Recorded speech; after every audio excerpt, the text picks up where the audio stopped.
O Balanço Geral está de volta para falar sobre fibromialgia. A participação dos nossos telespectadores e quem está aqui com a gente, mostra lá, é o Dr. Bento Rentin, né? Bentinho, como é carinhosamente chamado pelos amigos. Vamos saber quem está com a gente, doutor? Até porque temos as participações aqui na tela do BG. Olha só, a Jucíria. Eu comecei tratamento como uma reumatologista, também tomo Velija e faço atividades físicas. Não posso ficar sem as atividades. Melhorei 90% das dores com o exercício. Agora, em relação a essa questão dos exercícios, vou até perguntar para o senhor, doutor, em relação ao limite dos exercícios, até onde uma pessoa que tem fibromialgia pode se exercitar, que tipo de exercício ela pode fazer? Caleb, o melhor tipo de exercício para fibromialgia, o que tem mais estudo hoje comprovando eficácia, são os exercícios aeróbicos, aqueles que fazem acelerar o coração. Caminhada, bicicleta, hidroginástica, natação. A gente sabe que os exercícios localizados também são muito importantes. Em relação ao limite, isso é muito pessoal, depende de cada pessoa, né? Mas, em geral, a gente recomenda que seja no mínimo 3 vezes por semana, né? Esse é o no mínimo, no caso. Exatamente, no mínimo 3 vezes por semana. E, assim, cada pessoa vai sentir qual é que é o seu limite, obviamente, de preferência acompanhado de um educador físico que possa orientar quais atividades físicas aquele Exato, né? O paciente... acompanhamento de um profissional e quando chegar até, vamos supor, uma academia, vamos dizer assim, especificar, né, para aquele que vai educar a pessoa fisicamente, fazer o acompanhamento que tem fibromialgia. Isso é importante, doutor? Isso é muito importante, até para o educador físico, o fisioterapeuta, direcionar que tipo de exercício ele vai poder fazer e não vai poder fazer. A gente, como médico, orienta o paciente, faz orientações por escrito para esses profissionais, mas quem vai estar lá do lado do paciente na hora do exercício vai ser o fisioterapeuta, o educador físico, monitorizando o que está fazendo certo. Quem tem fibromialgia não vai querer fazer um crossfit, por exemplo. É melhor evitar. Melhor evitar. Tá certo. Tá aí o recado, doutor. Tem mais. A participação da Lucileide. Tenho fibromialgia. Será que minha filha pode ser? É hereditário, doutor Bento?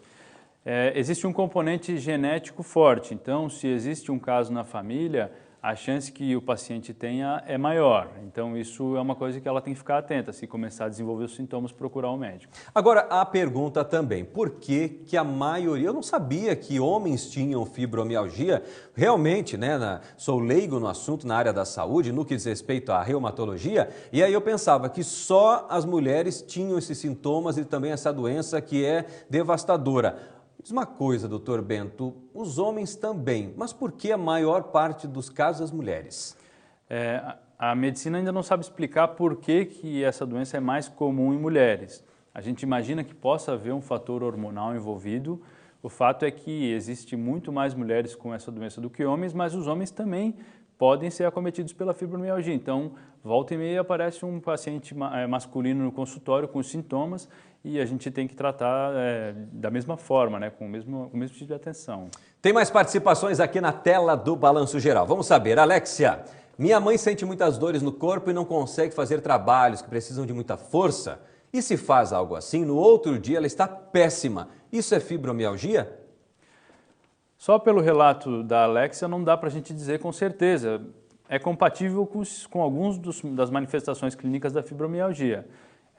O que a gente chama de intolerância aos esforços, né? Então o paciente muitas vezes não consegue fazer o exercício, até muitas vezes o paciente a gente pede para que ele faça atividade física, ele não consegue, ele sente muita dor. Então, às vezes, precisa tratar antes para o paciente começar a conseguir fazer as atividades. Agora, não vá pensar também que você foi lá para a academia ou foi fazer uma corrida e aí no outro dia você sentiu aquela dor na perna, né? De quem não faz exercício, quem é sedentário, o que acontece, né, doutor? Que está com fibromialgia. Não é assim também, são dores intensas, né, doutor Bento? Exatamente, dores intensas e dores crônicas, prolongadas. A dor, depois do exercício, ela se resolve em alguns dias.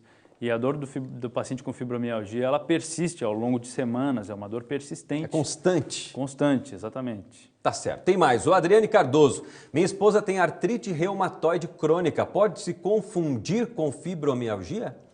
A artrite reumatoide, ela pode, no início principalmente do diagnóstico, ela pode ser parecida com a fibromialgia, sim. Mas existem alguns sinais e sintomas que diferenciam a artrite reumatoide da fibromialgia. Para a artrite reumatoide, tem diagnóstico? No caso, exame que identifique? Dentro da reumatologia, quase todas as doenças, a gente precisa de uma série de fatores para dar o diagnóstico. Então, O exame clínico associado ao exame de sangue, o exame de imagem, vão trazer o diagnóstico, né? Mas na artrite reumatoide especificamente, a gente tem alguns marcadores específicos de doença. Doutor Bento, muito obrigado pela sua participação. Caleb. Sucesso, obrigado. Ele que atendeu o nosso convite de estar aqui no Balanço Geral Especial desse sábado, tirando as suas dúvidas. Muito obrigado mesmo, doutor. Uma boa tarde. Eu que agradeço. Boa tarde.